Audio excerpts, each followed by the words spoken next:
Comment est-ce qu'on survit à sa première année en affaires?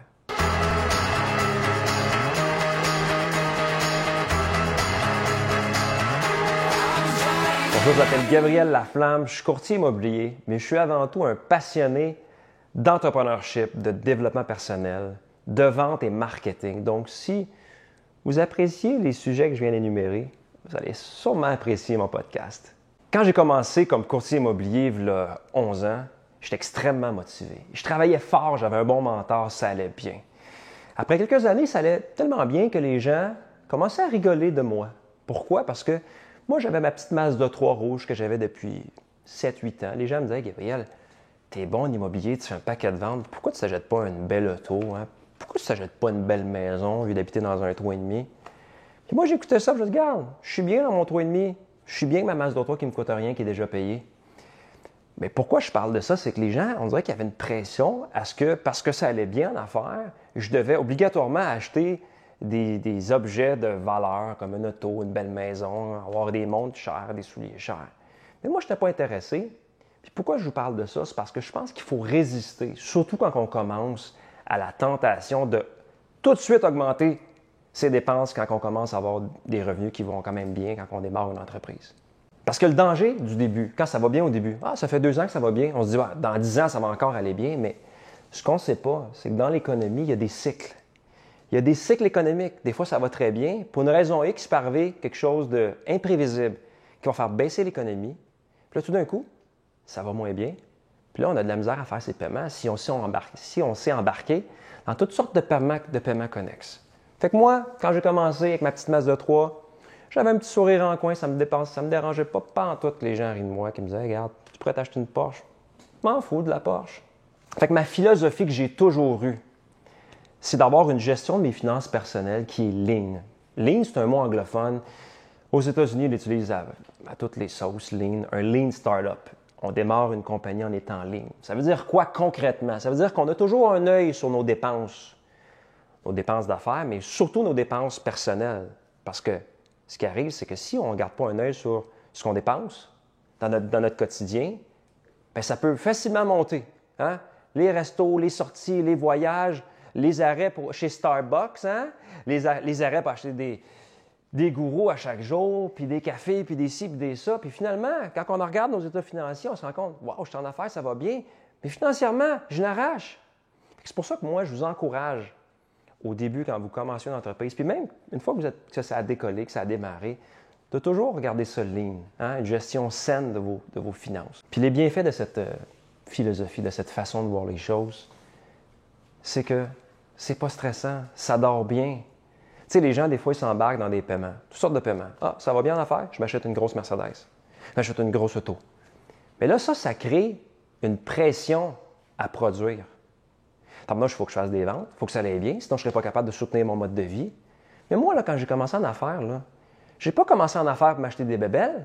J'ai commencé pour la liberté que ça m'apportait. Je n'ai pas de patron, je contrôle ma destinée. Mais là, si je m'achète toutes sortes de cossins, bien là, je vais embarquer dans ce cycle où je vais travailler pour supporter mon train de vie au lieu de revenir à la base, d'avoir une certaine liberté, de me sentir bien, de contrôler ma destinée. Puis moi, ce que je ne veux pas faire, je ne veux pas travailler pour les mauvaises raisons. Hein? Si j'ai une grosse maison, un gros char, j'ai un rythme de vie qui me coûte cher, bien, je suis obligé de rentrer et de faire de l'argent. Fait que je rentre, je travaille, pourquoi? Pour faire de l'argent. Je veux de l'argent, je veux de l'argent.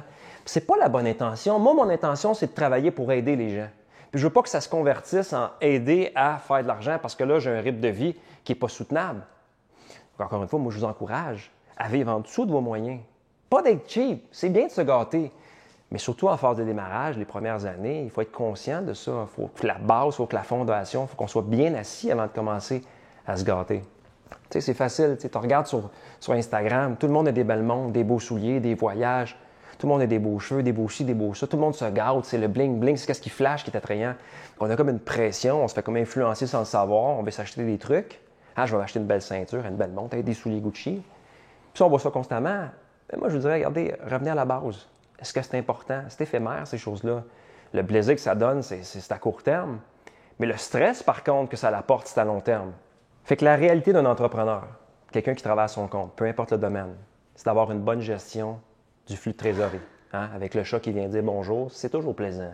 Donc, la gestion du flux de trésorerie, c'est de contrôler l'argent qui rentre, l'argent qui sort, puis de s'assurer qu'on contrôle ce qui sort, hein, surtout dans ce qui nous reste dans nos poches, dans notre vie privée.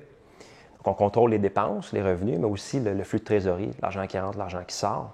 Il faut garder un œil là-dessus, à chaque semaine, à chaque mois. Puis ce que je remarque, je coach plusieurs entrepreneurs. Des fois, ça va extrêmement bien, puis ils me disent « Gabriel, je ne sais pas pourquoi, je n'ai pas d'argent. Ça va bien, mon entreprise, je fais plein de sous, mais je n'ai pas d'argent. » Parfait. Ce que je leur dis, prends-toi une application qui track, qui suit tes dépenses automatiquement. Puis montre-moi ça. Puis souvent, je regarde, je dis, écoute, tu vas au restaurant 3 fois par semaine, ça te coûte 100, 250, 200. Puis si tu achètes ça, tu achètes ça. Je dis, c'est sûr que tu es stressé, garde tes dépenses. Puis souvent, on fait un recalibrage, un mois plus tard, on se revoit, puis là, ils sont plus stressés, ils sont relax. Ça paraît dans leur non-verbal, ils ne sont pas tendus. Fait que je pense que de se discipliner, de s'autodiscipliner à réduire ce qu'on pense qui est important, va vous aider à dormir, va vous ramener sur ce qui est important, pourquoi vous faites ce que vous faites. Puis tu sais, vivre lean, hein, avoir une gestion de ses finances lean, ça veut dire quoi? Bien, si tu commences, tu as un coloc, tu as un petit appartement, ton auto, tu t'offres. Hein, tu ne changes pas à chaque 3-4 ans. Tu gardes, bien, tu coupes un peu les dépenses, tu coupes un peu les voyages. Tu feras toutes ces belles choses-là, te gâter un coup que ça va vraiment décoller. Mais pour l'instant, quand tu démarres tes premières années, si on prend moi comme exemple, mes premières années, j'appelais ça mes années soldats. J'avais un mini-appartement. Hein, il était gros comme une grande toilette maintenant, hein, comme une grande salle de bain. J'avais un auto que ça faisait 8 ans que j'avais. Hein, je n'allais pas beaucoup au restaurant, je me faisais de la bouffe à la maison. Quand je faisais des voyages, c'était quand il y avait des méga spéciales, 70% de rabais. J'ai fait ça pendant 3-4 ans, alors que je pouvais me permettre un condo d'1,5 million puis une Porsche. Mais moi, je m'en foutais des bébelles. Je me disais, écoute, ça se peut que ça n'aille pas bien dans 4, 5, 10 ans. Je vous encourage à faire la même chose si vous démarrez. Tu sais, c'est de dire, regarde, toutes les choses que j'aime, les choses que je vais me gâter. Ça peut attendre quelques années. C'est tout. Hein? Ça va arriver, juste pas maintenant. Il faut prendre votre momentum. Il faut vous familiariser avec votre industrie, les hauts, les bas de l'industrie. Il faut traverser quelques cycles économiques pour voir, si jamais ça baisse, je suis correct, je n'ai pas besoin de faire faillite. Parce ce qui arrive, c'est qu'il y a beaucoup d'entreprises qui font malheureusement faillite parce qu'ils ont une mauvaise gestion de leur budget, surtout les dépenses personnelles qui sont hors de contrôle. Moi, je vous dirais que, tu sais, quand vous commencez, c'est mieux de réduire les dépenses puis d'investir votre temps, peut-être dans de la formation qui est gratuite sur YouTube. Hein? Mettez votre attention ailleurs. Laissez faire l'Instagram puis les bébelles. Concentrez-vous sur les habiletés que vous pouvez acquérir pour avoir une meilleure entreprise qui est plus en santé. Puis après ça, quand ça va bien aller, moi maintenant, ça fait 11 ans, c'est sûr que je me gâte. Je gâte ma famille, hein, j'en profite, mais ça a pris un certain temps avant d'y arriver. Donc en conclusion, si vous êtes en phase de démarrage, résistez à la tentation d'acheter plein de trucs quand ça commence à bien aller. Une gestion financière lean, ça veut dire de toujours garder un œil sur ce que vous dépensez, hein, pour que vous puissiez avoir peut-être un aperçu de ça va être quoi les prochaines 3, 4, 5 ans. C'est quoi un cycle économique qui est baissier? Est-ce que vous êtes capable de le traverser? Vous allez voir, ça dort extrêmement bien. Puis si vous n'êtes pas capable de vous autodiscipliner, mettez-vous des applications qui vous aident à suivre vos dépenses, puis faites des ajustements en cours de route.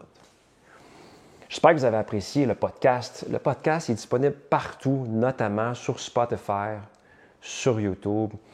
S'il y a des gens parmi vous qui veulent jaser avec moi de n'importe quoi, ma porte est toujours ouverte. Sinon, je vous souhaite une bonne journée.